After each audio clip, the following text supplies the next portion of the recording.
فقال الله تبارك وتعالى في كتابه المجيد أعوذ بالله السميع العليم من الشيطان الرجيم بسم الله الرحمن الرحيم يا أيها الذين آمنوا اتقوا الله حق تقاته ولا تموتن إلا وأنتم مسلمون يا أيها الناس اتقوا ربكم الذي خلقكم من نفس واحدة وخلق منها زوجها وبث منهما رجالا كثيرا ونساء واتقوا الله الذي تساءلون به والأرحام إن الله كان عليكم رقيبا يا أيها الذين آمنوا اتقوا الله وقولوا قولا سديدا يصلح لكم أعمالكم ويغفر لكم ذنوبكم ومن يطع الله ورسوله فقد فاز فوزا عظيما وبعد وقال النبي صلى الله عليه وسلم في الحديث الشريف فإن أصدق الحديث كتاب الله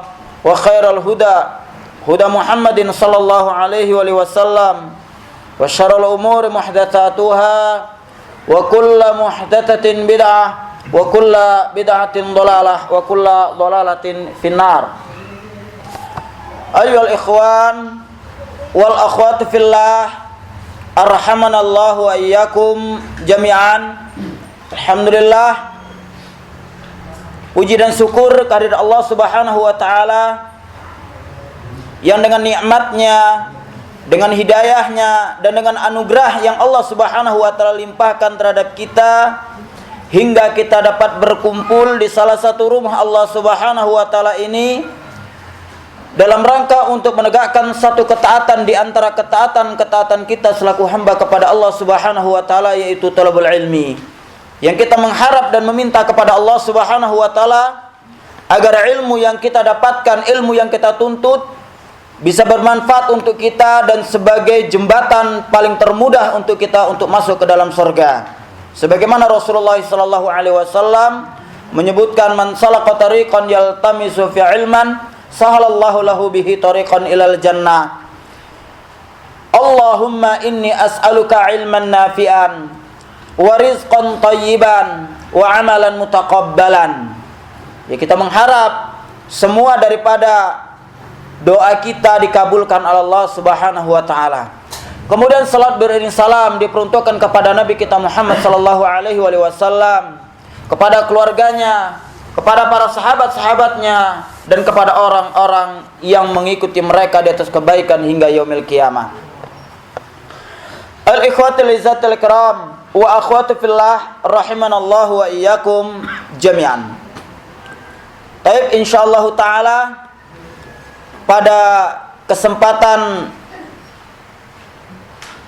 pagi hari ini insyaallah akan disampaikan kepada kita yaitu hikmah dari hadis Rasulullah sallallahu alaihi wasallam dari jalan Thauban radhiyallahu an maula Rasulullah sallallahu alaihi wasallam, yaitu mengambil hikmah dari hadis Thauban pembantu Rasulullah sallallahu alaihi wasallam tentang kelemahan-kelemahan kaum muslimin di mata orang-orang kafirin. Al-ikhwatul izzatul kiram rahimanallahu wa iyyakum jami'an. Faedah ini saya nukil dari kitab Syekh Salim bin Id Al-Hilali rahimahullahu ta'ala, yang beliau adalah salah satu murid daripada Syekh Nasiruddin Albani rahimallahu al-hadis hadil ummah, yang insyaallah ta'ala dapat kita ambil beberapa faedah daripada hadis Rasulullah sallallahu alaihi wasallam ini yang terkenal dengan hadis Thauban. Yang hadis ini sangat masyhur di tengah-tengah kaum muslimin. Al-ikhwan wal akhwati fillah rahimanallahu wa iyyakum jami'an. Sebelum kita sebutkan faedahnya, kita sebutkan dulu hadis Rasulullah sallallahu alaihi wasallam ini, yaitu an Thauban radhiyallahu anhu ta'ala maula Rasulullah sallallahu alaihi wasallam qala Rasulullah sallallahu alaihi wasallam yushiku an tada'a alaikumul umam min kulli ufuq kama tada'al akalatu ala qas'atiha. Wa fi riwayatin akhar ala qas'ati akalatuha. Dari Sauban radhiyallahu an, pembantu Rasulullah sallallahu alaihi wasallam, telah berkata, bersabda Rasulullah sallallahu alaihi wasallam, yushiku an tada alaikumul umam min kulli ufuk. Aku khawatir, kata Rasulullah, orang-orang kafir, aku khawatir kepada kalian bahwasanya orang-orang kafir akan menyerbu kalian, menyerang kalian min kulli ufuk, dari setiap penjuru. Aku khawatir atas kalian bahwasanya orang-orang kafir menyerbu kalian min kulli ufuk, dari setiap penjuru. Akan menyerbu, akan menyerang. Sebagaimana menyerbunya orang-orang yang sedang kelaparan, yang di hadapannya itu ada qas'ah ataupun nampan yang berisi makanan, dan dia akan disantap. Begitulah permisalan yang dipermisalkan oleh Rasulullah sallallahu alaihi wasallam. Orang muslim itu bagaikan makanan yang berada di sebuah nampan ataupun talam. Dan orang-orang yang makan itulah orang-orang yang menyerbu makanan tersebut. Kemudian kami, yaitu Sauban, bertanya kepada Rasulullah sallallahu alaihi wasallam, amin killati bina ya Rasulullah yauma idzin. Sauban bertanya, ya Rasulullah, apakah kami pada waktu itu jumlahnya sedikit ya Rasulullah, hingga kami mudah untuk diserang? Apakah jumlah kami itu minoritas? Kemudian kata Rasulullah sallallahu alaihi wasallam, la, tidak, bal antum yauma idzin katsirun. Dalam riwayat lain, la bal antum yauma idzin adadukum katsirun. Enggak, padahal pada waktu itu jumlah kalian itu sangat banyak sekali. Enggak sebagaimana disangka. Kalian itu jumlahnya sangat banyak sekali. Walakinnakum ghuta'un ka ghuta'is sail. Akan tetapi walaupun jumlah kalian itu mayoritas banyak, namun kekuatan kalian seperti kekuatan buih yang ada di tengah lautan. Jadi kuatnya kalian itu bagaikan buih yang ada di tengah lautan. Kita sudah bisa kita bayangkan kekuatan buih yang di tengah lautan.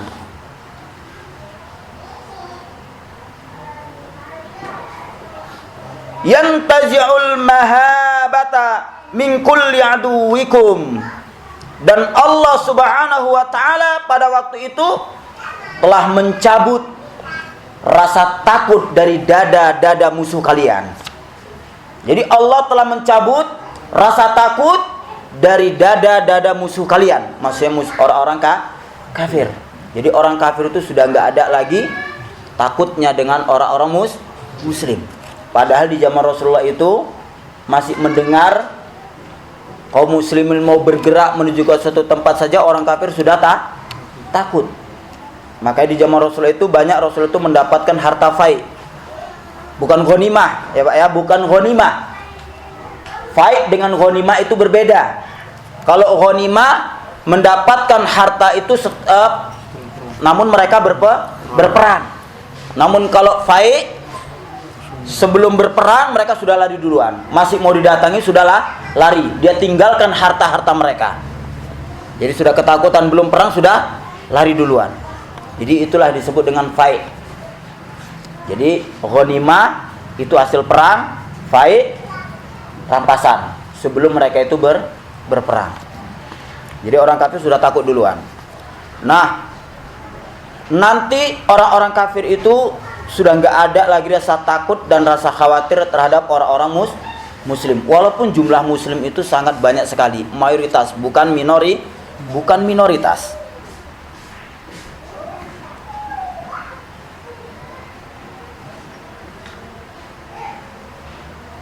Dalam riwayat lain disebutkan, wala tanzi'anna Allah min suduri aduwikum mahabata minkum wa yaj'ala fi qulubikum mulwahan. Qalu ya Rasulullah wa mal wahan? Qala hubbud dunya wa karahiyatul maut wa fi riwayatin akhar wa karahiyatul akhirah. Dalam riwayat lain Rasulullah SAW menyebutkan, sungguh Allah akan mencabut dari dada-dada musuh kalian itu rasa takut terhadap kalian, dan Allah menimpahkan di dalam hati kalian itu sifat wahan. Jadi kekalahan kalian itu disebabkan Allah timpahkan kepada kalian itu, kepada kaum muslimin, yaitu sifat wahan. Kemudian Sauban bertanya kepada Rasulullah SAW, ya Rasulullah, wa manul wahan? Apa itu wahan ya Rasulullah? Kemudian Rasulullah menyatakan, hubbud dunya, cinta dunia, wa karahiyatul maut, dan benci dengan yang namanya kematian. Wa fi riwayatil akhar, wa karahiyatul akhirah, dan benci dengan yang namanya negeri akhirat. Gak suka kalau bisa di dunia terus, cinta dunia dan benci dengan kematian. Wa karahiyatul maut, ya, tidak suka dengan yang namanya kematian. Al-ikhwatul izzatil kiram rahimanallahu wa iyyakum jami'an. Ini hadis yang sangat mulia dari Rasulullah SAW, dan derajatnya yaitu hasan li ghairi. Derajat hadis tersebut yaitu hasan li ghairi, yang diriwayatkan oleh Imam Tirmizi. Al-ikhwatul izzatil kiram rahimanallahu wa iyyakum jami'an. Faedah yang pertama dari hadis Rasulullah SAW yang disebutkan oleh Syekh Salim bin Id Al-Hilali rahimahullahu ta'ala. Yang pertama, ini ada 10 faedah yang bisa kita ambil, namun gak bisa diselesaikan pada pertemuan kali ini karena 10 faedah. Namun kalau poin-poinnya saja akan selesai, kan gitu. Namun pembahasan daripada hadis-hadis Rasulullah SAW yang mendukung dari faedah-faedah tersebut itu sangat banyak sekali. Jadi faedah yang pertama, bahwasanya orang-orang kafir saling bermusuhan di antara mereka. Orang-orang kafir itu saling bermusuhan di antara mereka. Ini faedah daripada hadis yang pertama. Ya. Bahwasanya Rasulullah SAW mengkhabarkan kepada kita bahwasanya orang-orang kafir itu terdiri dari beberapa umat. Sebagaimana Rasulullah SAW sebutkan dari hadis yang awal tadi, yaitu yushiku an tada'a alaikumul umam. Hampir-hampir umat-umat kafir, yaitu orang-orang kafir, saling menyerbu kalian untuk menyerang. Mereka saling menyerbu. Mereka bersatu untuk menyerbu umat Islam dikala umat Islam itu tertimpa sifat wahan. Yang mana kata beliau, hadis Rasulullah SAW yang mulia ini memberitahu kepada kita tentang keadaan orang-orang kafir, yang mana mereka itu akan datang menyerbu orang-orang muslim. Namun kendati pun demikian, mereka itu saling berselisih pendapat, mereka saling berseteru, tidak ada persatuan dan tidak ada perdamaian di antara mereka, di antara orang-orang kafir. Orang-orang kafir itu tidak akan pernah bersatu dan tidak akan pernah di atas satu pemahaman. Sebagaimana firman Allah Subhanahu wa taala, yang mana mereka itu selalu bercerai-berai dan saling bermusuhan. Namun kalau untuk menyerang umat Islam, mereka bersatu. Mereka menyerang umat Islam, mereka bersatu, namun pada hakikatnya mereka itu bercerai-berai dan mereka saling bermusuhan. Sebagaimana firman Allah Subhanahu wa taala yang Allah Subhanahu wa taala sebutkan di dalam surat Ar-Rum ayat yang ke-31 dan 32. Ini dalil bahwasanya orang-orang kafir itu pasti mereka itu bercerai-berai dan mereka bermusuhan. Allah Subhanahu wa taala sebutkan wala takunu minal musyrikin. Janganlah kalian itu seperti orang-orang musyrik. Ini untuk siapa ini, Pak? Janganlah kalian itu seperti orang-orang musyrik. Ini untuk siapa ini? Itu orang kafir atau orang muslim? Orang muslim. Janganlah kalian itu saling bercerai-berai seperti orang-orang musyrik. Minalladzina farraqu dinahum wa kanu syi'an. Yang mana mereka itu saling bercerai-berai di dalam agama mereka, saling bermusuhan di agama mereka, wa kanu syi'an, dan mereka saling bergolong-golongan. Kullu hizbin bima ladaihim farihun. Dan seluruh golongan itu merasa bangga dengan golongan yang ada pada mereka. Mereka itu membanggakan apa yang ada pada mereka. Bukan kebenaran yang mereka banggakan, akan tapi golonganlah yang mereka banggakan. Dan ini sifat daripada sifat orang-orang kafir. Al-Ikhwan, dalam tafsir Ibnu Katsir rahimahullahu ta'ala, bahwasanya mereka, disebutkan oleh beliau, bahwasanya mereka itu orang-orang kafir, mereka itu adalah dari kalangan orang-orang Yahudi, orang-orang Nasrani, dan orang-orang Majusi, dan para penyembah berhala. Mereka itu melakukan suatu agama yang batil, yang Allah Subhanahu wa ta'ala tidak ridhai buat mereka, hingga mereka itu di luar bimbingan dan cahaya ilmu Allah Subhanahu wa ta'ala, yang pada akhirnya mereka itu selalu bercerai-berai. Jadi mereka bercerai-berai itu dikarenakan di luar daripada cahaya Allah, di luar hidayah Allah Subhanahu wa ta'ala, tidak di bawah bimbingan syariat Allah Subhanahu wa ta'ala.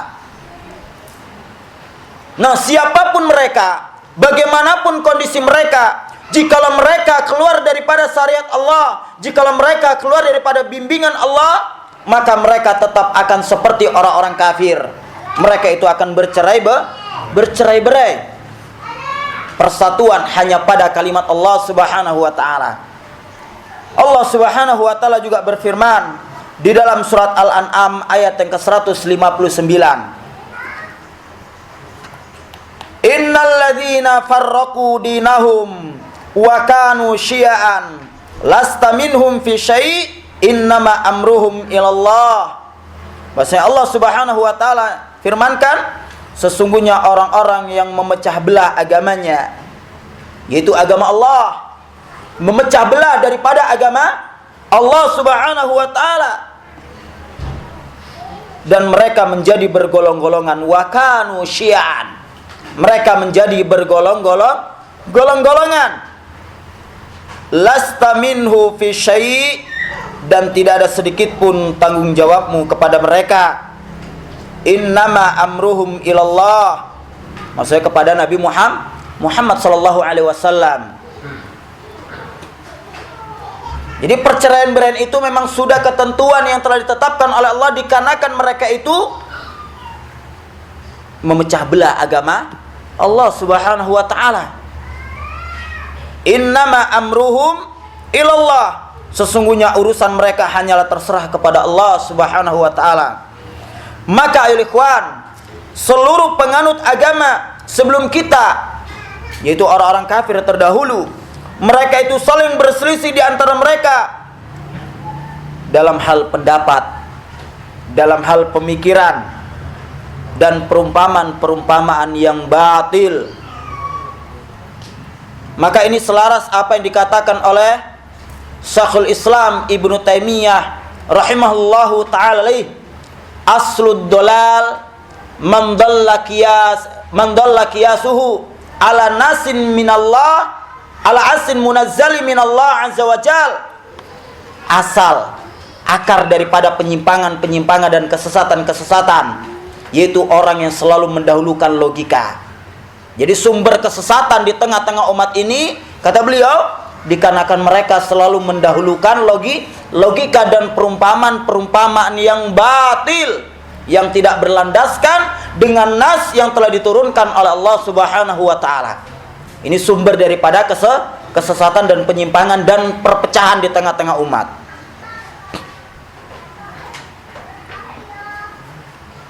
Namun kendati pun demikian, setiap golongan, setiap pemikiran yang mereka keluarkan, mereka menyangka bahwa mereka itu adalah orang-orang yang memperoleh suatu manfaat ataupun kebenaran. Padahal itu sumber daripada penyimpangan dan kesesatan. Namun kendati pun demikian, mereka tetap menyangka bahwa pemikiran mereka adalah pemikiran yang terbaik dalam menentukan suatu sikap dalam beragama kepada Allah Subhanahu wa taala. Dan ini merupakan satu sikap daripada sikap orang-orang kafir. Sumber kesesatan, sumber penyimpangan, sumber perceraiberaian itu adalah logika, pemahaman yang tidak berlandaskan dengan Al-Quran dan As-Sunnah. Allah Subhanahu wa taala juga berfirman dalam surat Ali Imran ayat yang ke-105, yang mana Allah Subhanahu wa taala menyatakan, wala takunu kalladzina farraqu wakhtalafu min ba'di ma ja'ahumul bayyinat wa ulaika lahum adzabun adzim. Wala takunu, ini semua peringatan semuanya. Janganlah kalian menyerupai orang-orang yang bercerai-berai dan berselisih sesudah datang keterangan yang jelas kepada mereka. Ayat sudah ada, keterangan dari hadis sudah ada, keterangan para sahabat sudah ada. Ya, namun kendati pun kita tetap berselisih. Nah, perselisihan dalam masalah agama ini merupakan satu sifat daripada orang-orang kafir, terutama dalam masalah akidah. Akidah ini dimunculkan oleh beberapa orang-orang kafir. Makanya mereka tetap tidak akan pernah bersatu, karena mereka beragama dengan akal mereka. Maka orang beragama dengan akal sampai yaumil kiamah pun tidak akan pernah bersatu, dan tidak akan pernah saling berkasih sayang, dan tidak akan pernah bersatu dalam menepakkan satu perjalanan dalam beragama. Karena ini sumber daripada pemecahan, yaitu logika dalam menentukan beragama kepada Allah Subhanahu wa taala. Kemudian Allah Subhanahu wa taala menyatakan, wa ulaika lahum adzabun adzim, dan mereka itu adalah orang-orang yang mendapatkan siksa yang berat di yaumil qiyamah. Al-ikhwatil izzatil kiram rahimallahu wa iyyakum jami'an. Al-Imam Ibnu Katsir rahimahullahu taala, beliau menyebutkan dalam tafsir beliau, yang mana Allah Subhanahu wa taala melarang umat ini, yaitu umat Nabi Muhammad sallallahu alaihi wasallam, agar tidak menjadi seperti umat-umat yang telah lalu dalam perpecahan dan perselisihan di antara mereka, serta mereka meninggalkan perintah-perintah Allah Subhanahu wa taala berupa amal ma'ruf dan nahi mungkar. Jadi sebenarnya yang beliau katakan di sini, salah satu bisa tegaknya hujah di atas mereka, di atas kaum muslimin, manakala tegaknya amal ma'ruf nahi mungkar. Namun kalau kita tanya Pak ya, atau juga kaum muslimin semuanya ini kan beramal ma'ruf nahi mungkar, kan begitu? Nggak ada yang amal mungkar nahi ma'ruf, nggak ada, dibalik nggak ada. Semuanya amal ma'ruf nahi mungkar. Semua mereka berdakwah, semua mereka mengajak umat untuk bersatu dengan landasan amal ma'ruf nahi mungkar. Cuman sayangnya di kalangan kaum muslimin, amal ma'ruf nahi mungkar menurut logika mereka, hingga mereka tidak akan pernah bisa menyatukan umat. Persatuan di atas yang hak. Rasulullah sallallahu alaihi wasallam bersabda dalam sebuah hadis yang sahih, la tajtami'u ummati 'ala dhalalah. Umatku itu enggak akan pernah bersatu di atas kesesatan. Yang namanya umat Nabi Muhammad itu nggak akan pernah bersatu di atas kesesatan. Manakala mereka mendahulukan nas daripada Al-Quran dan sunnah. Namun manakala mereka itu menegakkan amal ma'ruf nahi mungkar tidak berlandaskan dengan Al-Quran dan sunnah, maka mereka tidak akan pernah bersatu di atas yang hak, tidak akan pernah bersatu. Bersatunya mereka di atas kebatilan. Kendati pun demikian mereka tetap menyangka bahwasanya mereka itu adalah orang-orang menegakkan amal ma'ruf nahi mungkar. Dan ini persis seperti apa yang dikatakan oleh Abu Musa al-Asy'ari radhiyallahu an. Beliau menyatakan, kam mim muridin lil khairi lan yusibah. Berapa banyak orang-orang yang menghendaki kebaikan dari usaha yang mereka lakukan, namun mereka sedikit pun tidak mendapatkan kebaikan dari apa yang mereka usahakan. Orang kafir, orang Nasrani mereka mengatakan bahwasanya la yadkhulul jannata illa Nasrani, enggak akan masuk surga kecuali orang-orang Nasrani. Orang Yahudi menyatakan la yadkhulul jannata illa Yahudi, enggak akan masuk surga kecuali orang-orang Yahudi. Begitulah keadaan mereka. Jadi mereka menyangka dengan apa yang ada pada logika-logika mereka, dan ini merupakan sifat daripada sifat orang-orang Yahudi dan orang Nasrani. Jadi nggak akan masuk surga kecuali kelompokku, nggak akan mendapatkan kebaikan kecuali golonganku, dan ini merupakan sifat daripada sifat orang-orang Yahudi dan orang-orang Nasrani. Al-ikhwatul izzatil kiram rahimanallahu wa iyyakum jami'an. Ini semua disebabkan karena mereka beragama di atas hawa nafsu dan logika-logika mereka. Al-ikhwatul izzatil kiram rahimanallahu wa iyyakum jami'an. Sesungguhnya ya, kita kuatkan ya faedah yang pertama ini. Perpecahan demi perpecahan itu disebabkan ya sifat daripada orang-orang muslim mengadopsi orang-orang kafir. Yang mana Rasulullah sallallahu alaihi wasallam sebutkan juga dari hadis dari Sauban radhiyallahu an. Rasulullah sallallahu alaihi wasallam menyatakan, "Innama akhafu ala ummati a'immatal mudillin." Sesungguhnya kata Rasulullah, yang paling aku takutkan yang menimpa kepada umatku, yang paling kutakutkan sesuatu yang menimpa terhadap umatku, yaitu apa? A'immatal mudillin, para imam-imam yang menyeru kepada pintu-pintu kesesatan. Para mubalik, para imam yang menyeru kepada pintu-pintu kesesatan. Kok aneh kan begitu? Masa ada pula para imam, para mubalik menyeru kepada pintu-pintu kesesatan. Namun secara zahir ada enggak? Secara zahir ada enggak? Tidak ada. Enggak ada. Mereka mengatakan, wahai kaum muslimin, ingatlah, saya ini mengajak kalian untuk menuju kesesatan, ke pintu neraka. Enggak ada. Secara zahir mereka katakan tidak ada, enggak laku. Ya enggak? Enggak laku. Menyeru kepada pintu-pintu kesesatan. Cuman inilah realita yang paling ditakutkan oleh Rasulullah. Perpecahan sebagaimana perpecahan orang-orang Nasrani dan orang-orang Yahudi yang akan menimpa kepada umat Rasulullah sallallahu alaihi wasallam, dan mereka juga saling bermusuhan. Wa qad bayyana Allah taala fi kitabi siratal mustaqim, siratahu mustaqim alladhi huwa sabilul mu'minin, fa kullu ahdatsa hadasan laisa fi kitabi wala fi sunnati Rasulillah sallallahu alaihi wasallam fa huwa mal'unun wa haddatsahu mardud. Ya, diterangkan bahwasanya sungguh Allah Subhanahu wa taala telah menjelaskan kepada umatnya dalam kitabnya yang lurus, yaitu Al-Quran, jalannya orang-orang mukmin dan seluruh yang mengada-ngada dalam urusan agama selain daripada kitab dan sunnah Rasulullah, fahuwa mal'un, dia itu terlaknat. Jadi seluruh perkara dalam masalah agama yang keluar daripada Al-Quran dan Sunnah, fahuwa mal'un, dia itu adalah terlaknat. Ay bu'du min rahmatillah, yaitu jauh daripada rahmat Allah Subhanahu wa ta'ala. wa haddatsahum mardud, dan amalan mereka yang baru yang keluar daripada Al-Qur'an dan Sunnah mardud, tertolak.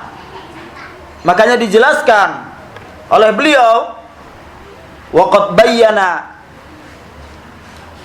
Allah Ta'ala hadzal aslu fi mawadi'i min kitabil aziz. Sungguh Allah Subhanahu wa Ta'ala telah menjelaskan kepada kita sumber daripada penyimpangan-penyimpangan dalam beragama yang keluar daripada Alkitab dan As-Sunnah. Sumbernya manakala mereka itu selalu mendahulukan logika dan hawa nafsu. Jadi ini sumber pertama kesesatan yang muncul, ya, yang muncul pada umat Nabi Muhammad SAW, karena mereka selalu mendahulukan logika dalam beragama dan hawa nafsu. Sebagaimana yang Allah Subhanahu wa Ta'ala firmankan dalam surat Al-A'raf ayat yang ketiga, yang ini cukuplah sebagai nasihat untuk kita, yang mana Allah Subhanahu wa Ta'ala firmankan, ittabi'u ma unzila ilaikum min rabbikum wala tattabi'u min dunih awliya'a qalilan ma tadhakkarun. Ikutilah apa yang Allah Subhanahu wa Ta'ala turunkan kepada kalian. Ikutilah apa yang Allah Subhanahu wa Ta'ala turunkan kepada kalian. Wala tattabi'u min dunih, dan jangan kalian itu sekali-kali mengikuti selain apa yang Allah turunkan, yaitu selain Al-Qur'an. Qalilan ma tadhakkarun, karena yang demikian itu akan sedikit sekali kalian untuk mengingat Allah Subhanahu wa Ta'ala. Kalau kalian mengikuti orang-orang, ya, orang-orang yang mengikuti pendapat-pendapat mereka, pendapat-pendapat mereka selain daripada Alkitab wa Sunnah, qalilan ma tadhakkarun, maka kalian itu sedikit sekali akan mengingat Allah Subhanahu wa Ta'ala. Kemudian Allah Subhanahu wa Ta'ala menegaskan juga dalam surat Al-Jasiyah ayat yang ke-18, Allah nyatakan, "Tsumma ja'alnaka ala syari'atin minal amr." Sungguh kami telah menjadikan buat kalian yaitu syariat dalam masalah beragama. Sungguh kami telah membuat kepada kalian itu syariat, peraturan-peraturan, tata cara dalam beragama kepada Allah Subhanahu wa Ta'ala. Fattabi'ha, maka ikutilah syariat tersebut. Ikutilah syariat tersebut. Wala tattabi' ahwa alladziina la ya'lamun, dan jangan kalian itu sekali-kali mengikuti hawa nafsu manusia yang bodoh ataupun yang tidak tahu dalam masalah urusan agama Allah Subhanahu wa Ta'ala, yang selalu mendahulukan logika mereka dalam beragama. Nah, ini dikuatkan dengan hadis Rasulullah sallallahu alaihi wasallam dari Ziyad bin Judair. Ya, dikuatkan dari hadis Rasulullah sallallahu alaihi wasallam dari Ziyad bin Judair, bahwasanya Umar radhiyallahu an berkata, qala li Umar, hal ta'rifu yahdimul Islam? Tahukah kamu apa yang menyebabkan umat Islam itu hancur? Apa yang menyebabkan umat Islam itu binasa, melemah, tidak ada kekuatan sedikit pun? Kata beliau, qal yahdimu zallatul alim. Hancurnya umat Islam ini disebabkan karena tergelincirnya orang-orang yang dianggap alim. Sesatnya, menyimpangnya orang-orang yang dianggap alim. Dia sudah dianggap alim, namun mereka menyimpang daripada jalan kebenaran. Ini pemicu, salah satu pemicu pertama yang menyebabkan umat Islam itu melemah. Dari mereka lah sumber perpecahan-perpecahan, karena mereka selalu mendahulukan logika mereka dan hawa nafsu mereka. Manusia pun yang bodoh ini mengikutinya tanpa dasar ilmu. Jadi kebinasaan, kelemahan, kehancuran umat Islam itu disebabkan yang pertama zallatul alim, yaitu tergelincirnya orang-orang yang dianggap alim, yang dianggap berilmu. Apalagi sekarang ini kaum muslim itu bukan memandang ilmu yang disampaikannya, akan tapi yang dipandang itu apanya? Titelnya. Titel. Maka titel itu menjadi pemicu pertama. Kalau ditulis pun titel dengan namanya lebih besar titelnya. Namanya Muhammad Syarif, Muhammad Syarif. Titelnya apa? L, C, M, H, M, I dan sebagainya. Itu yang besar, itu yang ditengok. Bukan namanya. Jadi mata manusia, mata umat Islam itu memandang bukan namanya, akan tapi titelnya. Kalau sudah titel itu sudah hebat. Padahal itu merupakan salah satu tanda-tanda kaum muslim banyak tertipu. Makanya sering saya sebutkan suatu kaidah, i'riful haqqa wa la ta'rifur rijal wa la ta'rifur rijal bil haqq. Kenalilah kebenaran, maka kamu akan bisa menilai orang itu benar atau tidak. Dan jangan kamu kenali kebenaran itu melalui orangnya. Jadi standar kebenaran itu bukan orangnya, akan tapi standar kebenaran itu adalah ilmunya, bukan titelnya. Kalau sekarang ini sebenarnya bukan orangnya, tapi titelnya sama juga. Ini zallatul alim, pemicu kelemahan kaum muslimin pada saat sekarang ini. Jadi nggak ada lagi kekuatan umat Islam, karena mereka selalu mendahulukan logika mereka, hingga logika ini menyebabkan satu perpecahan demi perpecahan, permusuhan demi permusuhan, sampai-sampai gara-gara ndak sepaham, kan gitu. Sampai-sampai gara-gara ndak sepaham, yang satu beragama dengan dalil, yang satu beragama dengan hawa nafsu, hingga akhirnya pun bermasam-masaman muka, kalau bisa pun perang, gara-gara nggak sepaham dalam masalah beragama. Ini kan sifat daripada sifat orang-orang Yahudi dan sifat daripada orang Nasrani, para penyembah berhala. Al-ikhwan, itu yang pertama. Yang kedua, wajidalul munafiqu bil kitab. Orang munafik berdebat dengan kitab, yaitu dengan Al-Quran. Mereka kalau berbicara pun dengan Al-Quran. Kemunafikan mereka sembunyikan. Berbicara mereka dengan atas nama Al-Quran, yang menyimpang siurkan pemahaman-pemahaman daripada Al-Quran. Namun mereka tetap mengucapkan dan membacakan Al-Quran. Ini orang-orang munafik. Orang munafik itu lebih berat untuk dihadapin. Kalau orang kafir jelas, orang kafir itu jelas kekafirannya, dia menampakkan kekafirannya. Kalau orang munafik tidak, lain di depan, lain di belakang. Kalau di depan tuh bagus sekali, makanya hanya orang munafik yang berani sholat di belakang Rasulullah. Orang kafir tidak berani. Kalau orang munafik itu sampai berani sholat di belakang Rasulullah sallallahu alaihi wasallam. Kemudian yang ketiga, wa hukmul a'immatil mudillin. Hukum para imam-imam yang sesat dan menyesatkan. Mereka berhukum dalam masalah agama, namun hukum mereka itu menyesatkan umat Islam. Yang hak dia putar balikkan menjadi batil. Yang batil mereka putar balikkan menjadi yang hak. Inilah sumber daripada sumber kesesatan dan sumber daripada sumber penyimpangan demi penyimpangan dalam beragama, hingga terjadi pemicu permusuhan demi permusuhan, kebencian demi kebencian, hingga akhirnya mendoakan dengan doa yang kejelekan. Al-ikhwatul izzatul kiram, rahimanallahu wa iyyakum jami'an. Padahal al-ikhwan, di sini bisa kita ambil hikmah al-ikhwan, bahwasanya orang-orang kafir itu adalah suatu kelompok yang saling bermusuhan satu dengan yang lain. Orang-orang kafir itu adalah suatu umat yang mereka itu saling bermusuhan satu dengan yang lainnya. Makanya Allah Subhanahu wa taala melarang umat Islam untuk seperti umat-umat yang terdahulu ataupun orang-orang kafir Yahudi dan Majusi, karena mereka selalu membuat perpecahan demi perpecahan, perselisihan demi perselisihan, dan mereka meninggalkan amal ma'ruf nahi mungkar. Mereka meninggalkan amal ma'ruf nahi mungkar.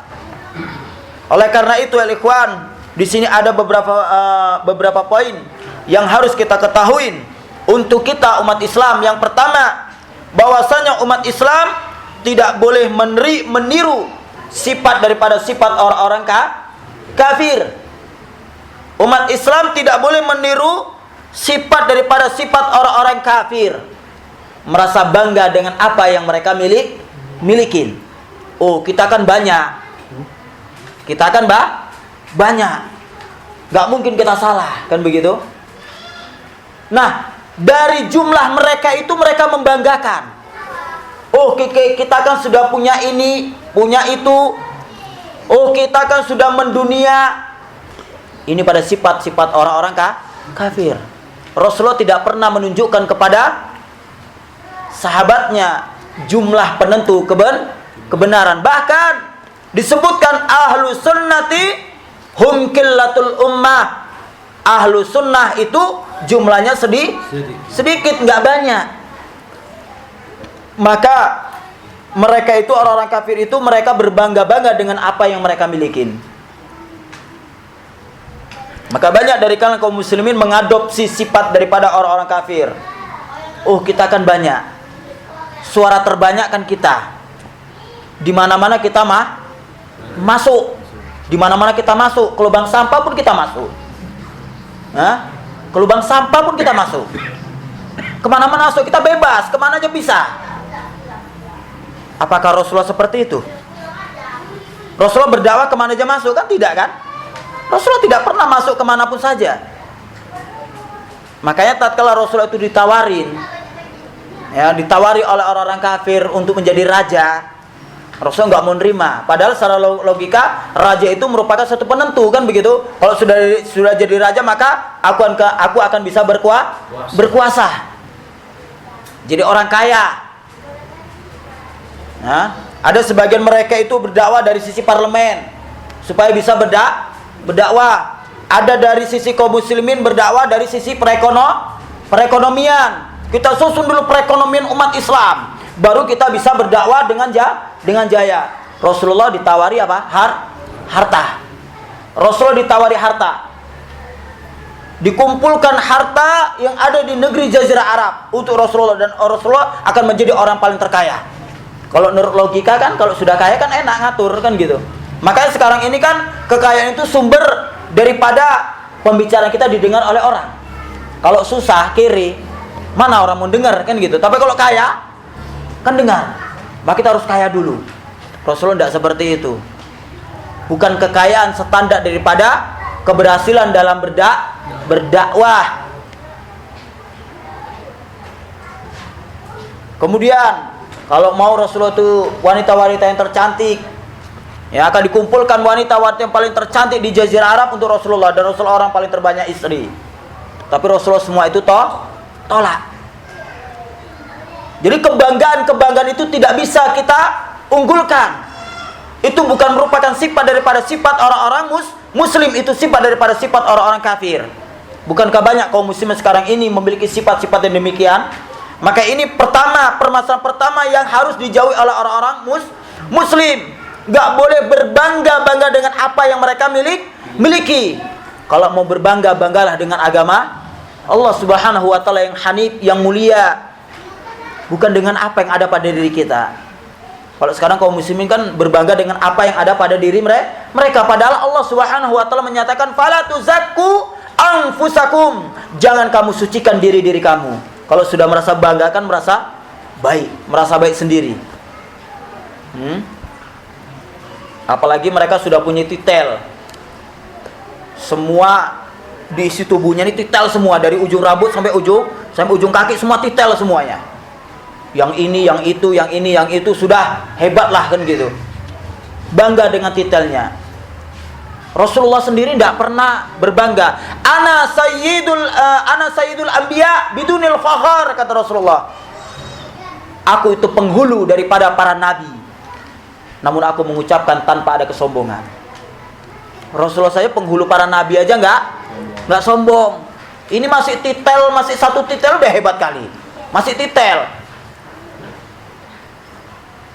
titel ustadz aja udah nggak mau disalahkan. Masih titel ustadz, nggak mau disalahkan. Nabi saja, Rasul sebagai penghulu para nabi bidunil fakhar, nggak ada kesombongan sedikit pun, nggak ada merasa sombong. Ini masih titel ustadz ya, nauzubillah. Sombongnya masih titel ustadz. Itu pun ustadz kampungan lagi. Seperti katak dalam gelas. Lain lagi. Katak dalam gelas. Kutik-kutik gelas kan kecil ini. Gelas kan segini, Pak. Kalau tempurung masih lebar ya, Pak. Ini katak dalam gelas segini itu udah berasa paling paten kali. Mendunia pula dia. Gak ada salahnya pula dinasihati tak mau. Ini sifat daripada sifat orang-orang Yahudi dan Nasrani. Nauzubillah, jangan kita itu memiliki sifat daripada sifat Nasrani. Dan ini merupakan pemicu lemahnya umat Islam, zallatul alim. Baik. Yang kedua, bahwasanya sebab terbesarnya terjadi perselisihan dan perpecahan adalah mengikuti hawa nafsu. Maka nggak boleh kita beragama dengan hawa nafsu. Sebab perpecahan dan perselisihan, permusuhan, perperangan itu disebabkan karena mengikuti hawa nafsu. Beragama mengikuti hawa nafsu, beragama mengikuti kebid'ahan, dan beragama mengikuti tradisi yang menyimpang daripada syariat Allah Subhanahu wa taala. Ini sumber daripada perpecahan. Makanya kullu hizbin bima ladaihim farihun. Seluruh golongan itu berbangga-bangga dengan apa yang mereka miliki. Allah Subhanahu wa taala menyatakan dalam surat Al-An'am ayat 153, wa anna hadza sirati mustaqiman fattabi'uhu. Sesungguhnya ini adalah jalanku yang lurus, yaitu sunnah Rasulullah. Wala fattabi'uhu, maka ikutilah jalanku itu, yaitu sunnah. Cuman sayangnya semua itu mengaku sunnah kan gitu. Entah itu sunnah Yahudi, taruhlah sunnah, Pak.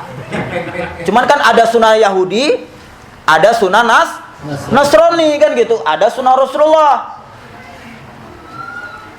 Ya, sebagaimana Rasulullah sallallahu alaihi wasallam menyatakan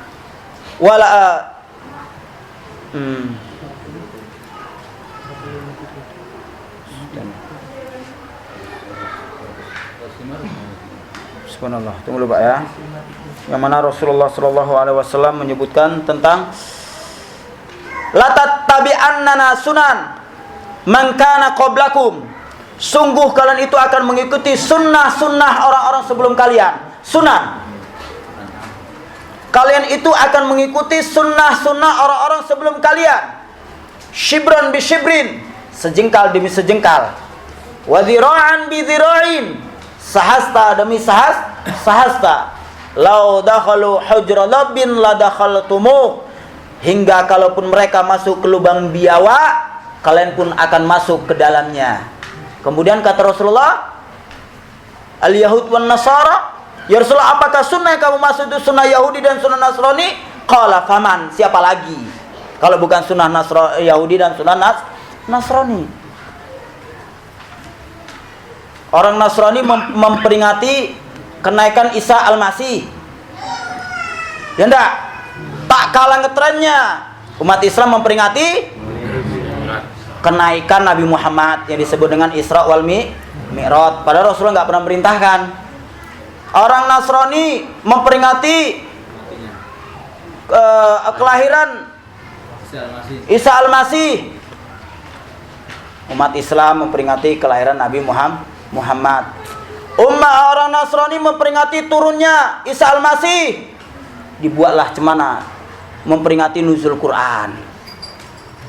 Turunnya Al-Quran diperingati. Al-Quran itu memang mulia, cuman Rasulullah tidak pernah memerintahkan untuk memperingati nuzul Quran. Dan semua diikuti cara-cara orang-orang Yahudi dengan berbagai cara. Itulah latanya umat Islam.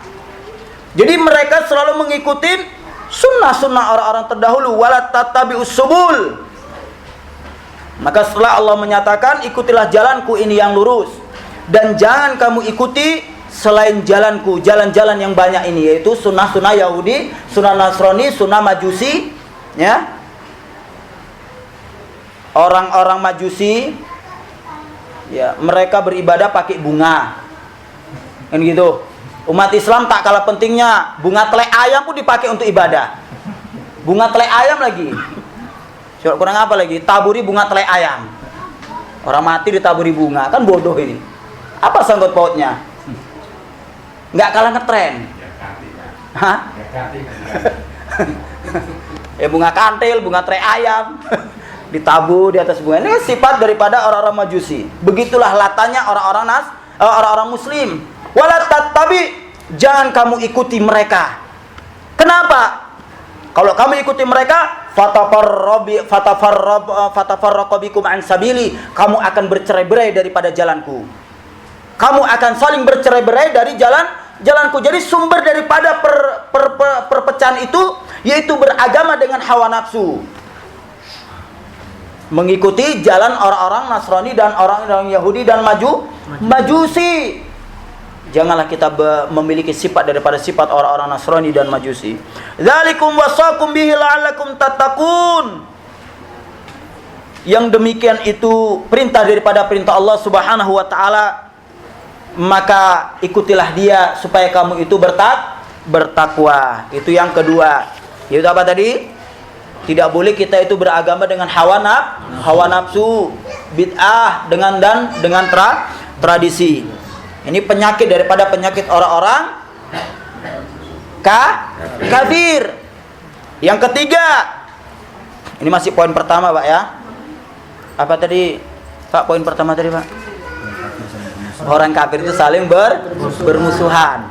Orang kafir itu saling bermusuhan. Yang ketiga, bahwa penyakit perpecahan dan perselisihan yang telah menimpa umat-umat terdahulu pasti akan menimpa umat-umat ini juga, yaitu umat Nabi Muhammad. Sebagaimana dikabarkan oleh Rasulullah SAW dari hadis-hadis yang banyak kali tentang masalah iftiraq. Di antaranya apa? Hadis apa ini? Siapa yang hafal? Siapa yang hafal, Pak? Bahasanya umat Nabi Muhammad itu, ya, penyakit perpecahan dan perselisihan itu pasti terjadi dan menimpa umat Nabi Muhammad SAW. Sebagaimana yang Rasulullah terangkan dalam banyak hadis. Di antaranya hadis apa ini? Siapa yang tahu? Yaudah, saya tunggu, saya minum dulu, Pak.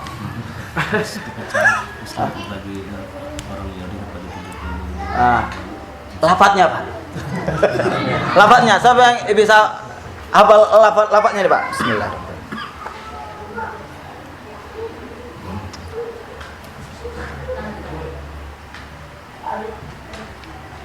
Lafadznya Ahlussunnah enggak ini? Hah? Ilmu kan bukan untuk ustaz aja, untuk kita semuanya. Ini hadis yang masyhur tentang masalah iftiraq.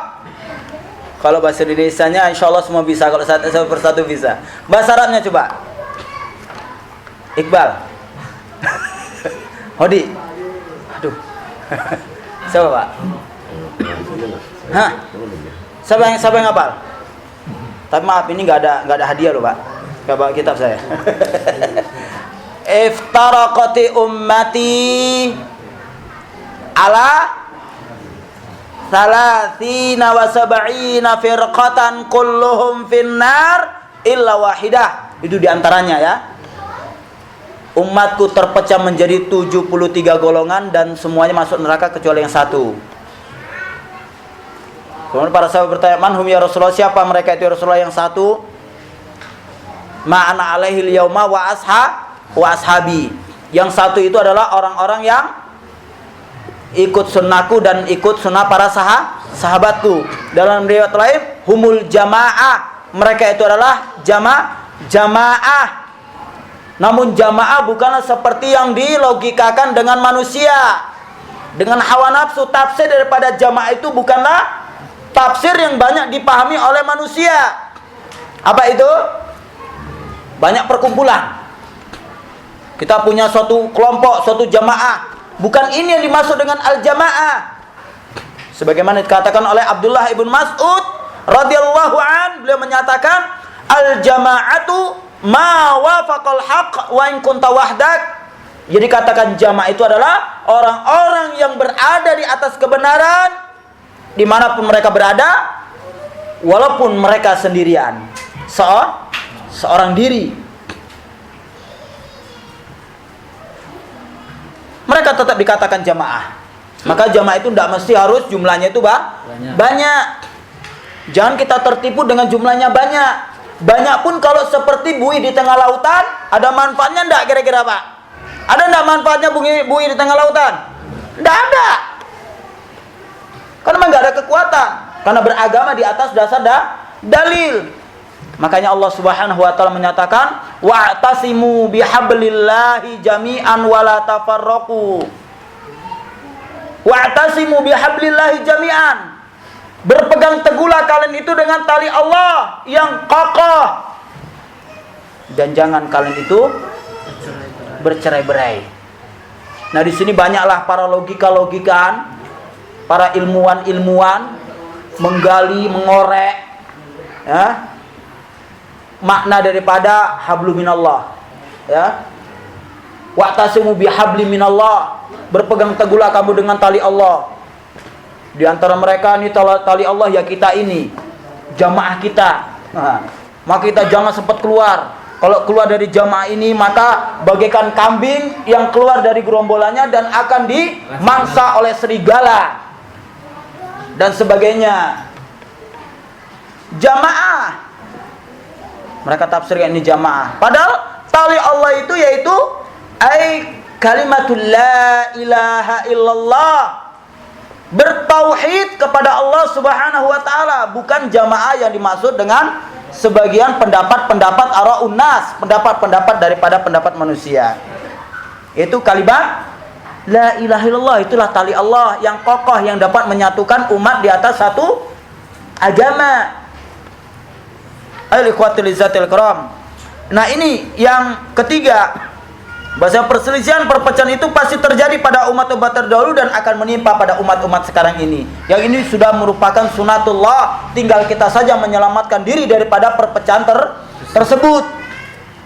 Yang keempat, yaitu bahwasanya persatuan umat Islam tidak akan terwujud.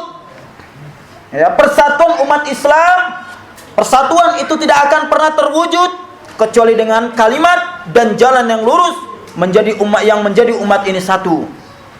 Yaitu apa? Kalimat la ilaha illallah wa sunnati Rasulillah sallallahu alaihi wasallam.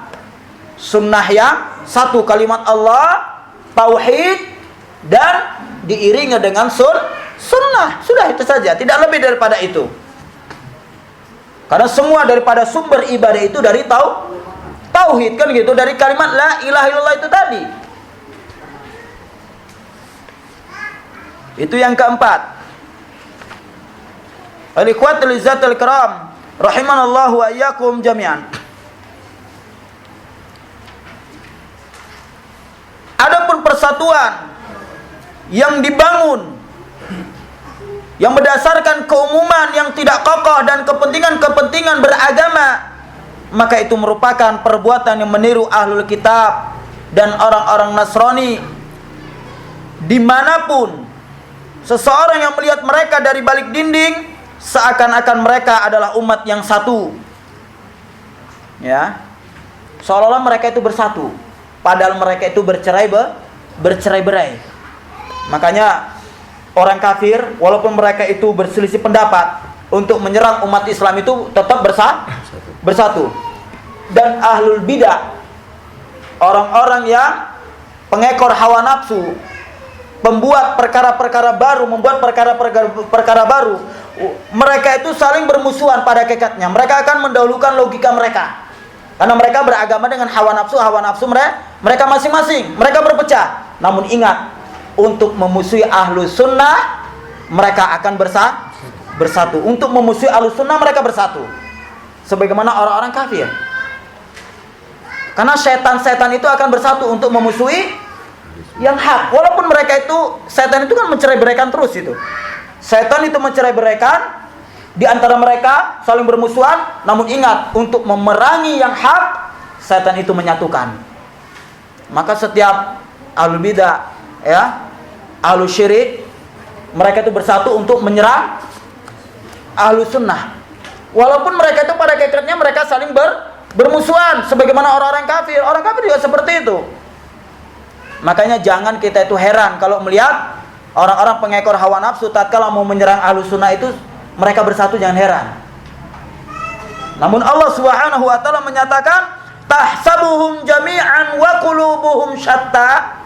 Ini Allah Subhanahu wa taala sebutkan dalam surah Al-Hasr, ya, dalam surah Al-Hasr ayat yang ke-14. Tahsabuhum jami'an wa qulubuhum syatta. Kamu kira mereka itu bersatu? Iya, mereka bersatu untuk memerangi yang hak. Untuk memerangi yang hak mereka bersatu. Kamu kira orang kafir itu bersatu? Enggak. Memang mereka bersatu untuk memerangi umat Islam, mereka bersatu. Cuman ingat, tahsabuhum jami'an wa qulubuhum syatta. Kamu kira mereka bersatu? Tidak. Bahkan mereka itu saling bercerai-berai dan hati mereka dicerai-beraikan oleh Allah Subhanahu wa taala. Di antaranya yaitu salah satu perceraian umat Islam itu dikarenakan sop-sop mereka itu tidak sempurna, tidak rapat. Sufufakum aw la yukhallifana qulubakum. Rapatkan dan luruskanlah sop kalian atau Allah cerai-beraikan hati kalian. Adapun Ahlus Sunnah tidak seperti itu. Ahlus Sunnah tidak seperti itu. Mereka tetap bersatu. Yang nggak bersatu berarti bukan Ahlus Sunnah. Tidak akan mungkin Ahlus Sunnah itu bercerai-berai, tidak akan mungkin. Mustahil. Yang namanya Ahlus Sunnah itu gak akan pernah bercerai-berai. Kalau contoh juga mereka bercerai-berai di atas namakan Ahlus Sunnah, insya Allah di antara mereka bukanlah Ahlus Sunnah. Di antara mereka bukan Ahlus Sunnah. Sudah. Gak akan mungkin ini Ahlus Sunnah, ini Ahlus Sunnah. Oh, dua-dua Ahlus Sunnah, namun mereka gak bersatu. Gak mungkin. Mustahil. Ya enggak? Ya enggak, Pak? Gak akan mungkin Ahlus Sunnah itu ada dua, gak akan mungkin. Tidak akan mungkin, oh di sana Ahlus Sunnah, di sini Ahlus Sunnah, cuma mereka nggak pernah bersatu. Tidak mungkin.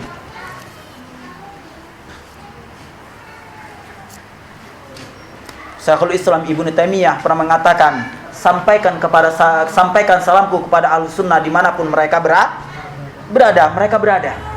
Tetap saling mencintai dan saling bersatu. Kalaupun mereka tidak bersatu, berarti di antara mereka bukanlah Ahlus Sunnah. Karena ini merupakan sifat daripada sifat orang-orang kafir dan orang-orang Nasrani. Baik, alikhwatil izzatil kiram, habanallahu wa iyyakum jami'an. Ini faedah yang pertama dari hadis Rasulullah sallallahu alaihi wasallam. Jadi orang-orang kafir itu menyerbu min kulli ufuq, kata Rasulullah, dari setiap penjuru. Padahal mereka itu saling berkontradiksi, mereka saling bermusuhan. Cuma tatkala mau menyerang umat Islam, mereka itu bersatu dan mereka tidak bercerai-berai untuk menghancurkan umat Islam. Alikhwatil izzatil kiram, rahimanallahu wa iyyakum jami'an.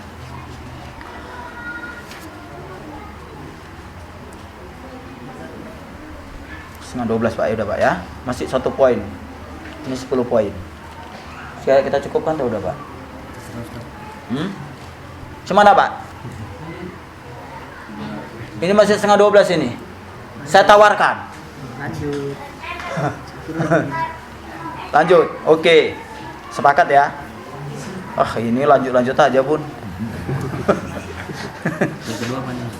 Yang kedua, seluruh umat kafir, seluruh orang-orang kafir, ini faedah yang kedua. Seluruh orang-orang kafir, mereka itu memusuhi kaum muslimin dan para dai-dainya.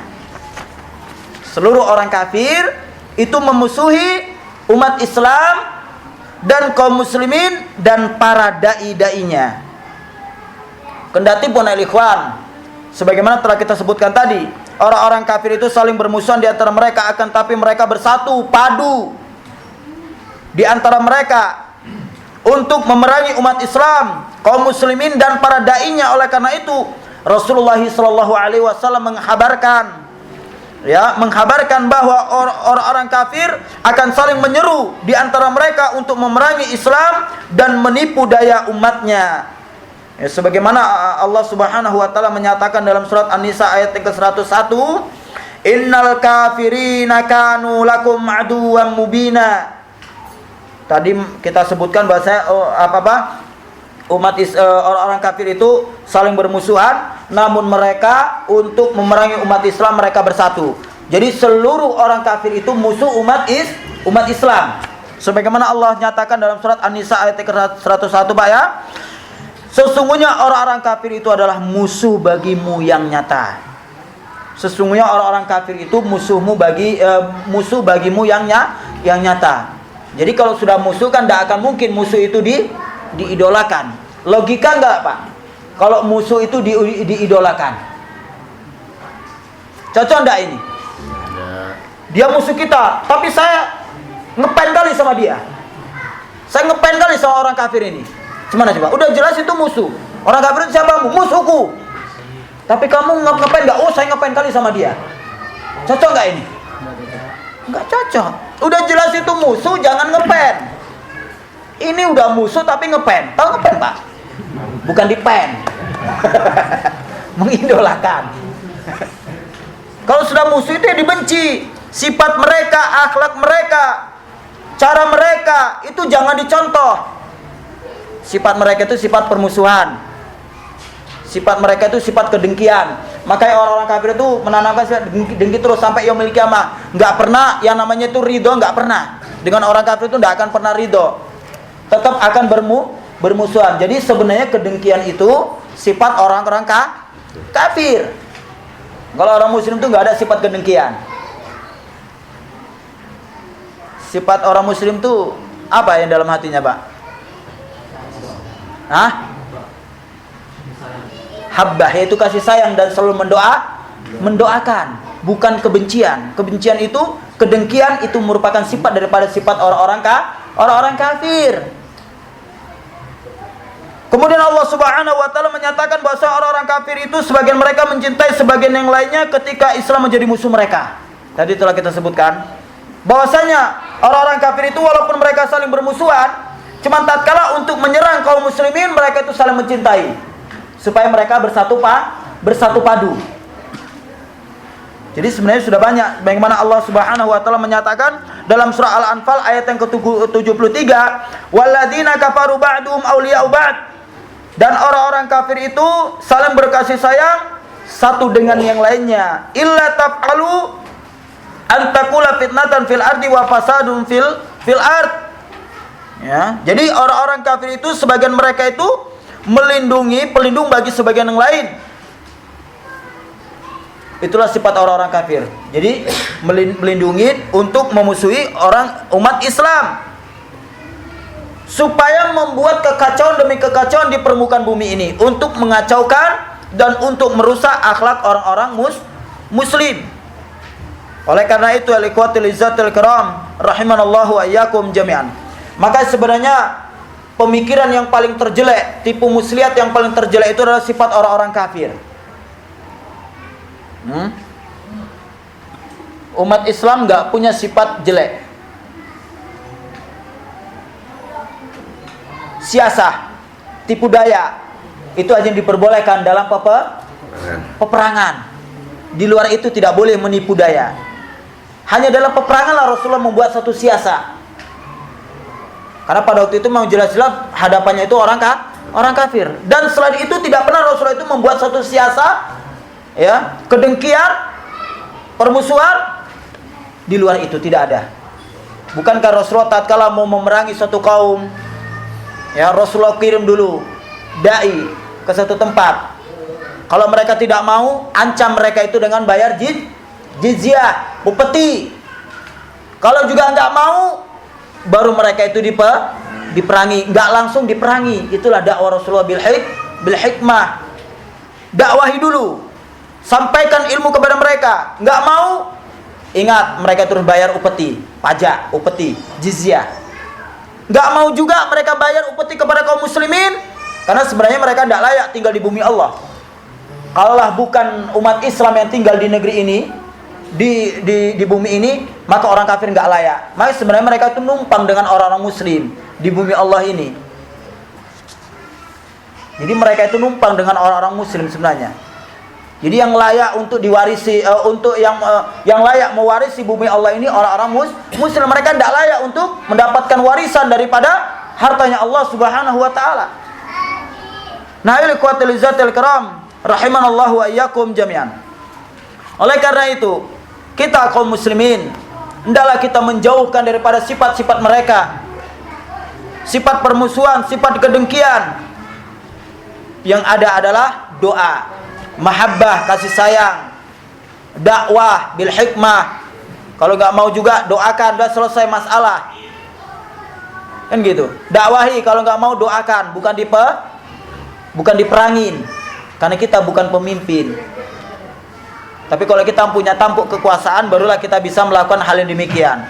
Cuman ingat, siasah tipu muslihat itu hanya dimiliki oleh kaum muslimin tatkala peperangan, di luar itu tidak. Adapun orang kafir tidak ada batasan, kapan saja dimanapun dia untuk membuat tipu muslihat kepada orang-orang kafir itu tetap mereka berjalan, karena di hati mereka itu sifat kedengkian. Ya, bukan bil marhamah, bukan kasih sayang mereka tebarkan, akan tapi permusuhan. Dan adapun kalau ada orang-orang muslim yang menebarkan permusuhan, berarti ini sifat daripada sifat orang-orang kafir. Sudah selesai. Sifat umat Islam, umat Nabi Muhammad itu bukanlah menebar permusuhan, akan tapi menebarkan al-marhamah, yaitu kasih sayang di antara kaum muslimin. Taib al-ikhwatil izzatil kiram, rahimanallahu wa iyyakum jami'an.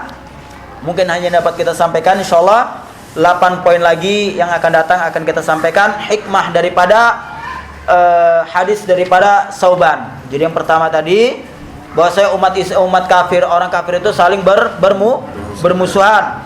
Kemudian yang kedua, bahwasanya orang kafir itu memusuhi umat Islam, kaum muslimin dan para dai-nya sampai yaumil qiyamah. Maka buatlah kita benteng yang kokoh, terutama apa? Benteng yang kokoh untuk kita apa itu, Pak? Ini belum habis, Pak. Ini belum habis. Ini mentang-mentang sudah, mungkin hanya ini udah sudah yang keluar. Ini adab, Pak. Ini ilmu, adab. Belum ditutup sudah kesak-kusuk sudah pada keluar sebagian. Gimana ini? Ini adab. Adab majelis ilmu. Sahabat Rasulullah sallallahu alaihi wasallam tatkala mereka duduk dalam majelis Rasulullah sallallahu alaihi wasallam, ka'anna fi ru'usihim tayr, seakan-akan di kepala-kepala mereka itu ada burung yang sedang bertenggek. Mungkinkah kalau kita goyang-goyang ini burung bisa bertenggek, Pak? Mungkin enggak? Enggak mungkin. Kepala mereka enggak goyang. Usahakan tubuh mereka, kepala aja pun enggak goyang. Saking antusiasnya karena itu ilmu. Ini belum ditutup sudah mau bubar. Saya pun lupa deh apa yang mau disampaikan nih, coba. Ini kebiasaan. Jauhkanlah kebiasaan-kebiasaan yang buruk kita dalam majelis ilmu. Karena dengan demikianlah menjaga adab kita itu, maka ilmu itu akan berkah. Maka kita pentingnya sebenarnya mempelajari adab dalam menuntut ilmu. Para sahabat, para tabi'in dan atba'ut tabi'in, para ulama a'immatul huda, mereka itu antusias dengan ilmu. Mata mereka kalau enggak ke pemateri, mata mereka ke buku. Materi buku. Itulah kebiasaan mereka dan adab mereka. Jadi enggak gelayaman ke sana kemari. Ini harus diperhatikan. Setiap adab dalam majelis ilmu itu diperhatikan. Karena itu sumber daripada keberkahan dalam menuntut ilmu. Taib al-ikhwatil izzatil kiram, rahimanallahu wa iyyakum jami'an.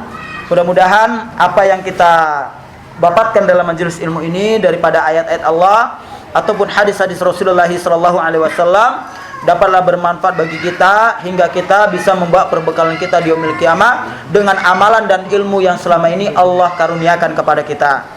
Dan kita tutup dengan kafaratul majlis. Subhanaka Allahumma bihamdika asyhadu an la ilaha illa anta astaghfiruka wa atubu ilaik. Wassalamualaikum warahmatullahi wabarakatuh.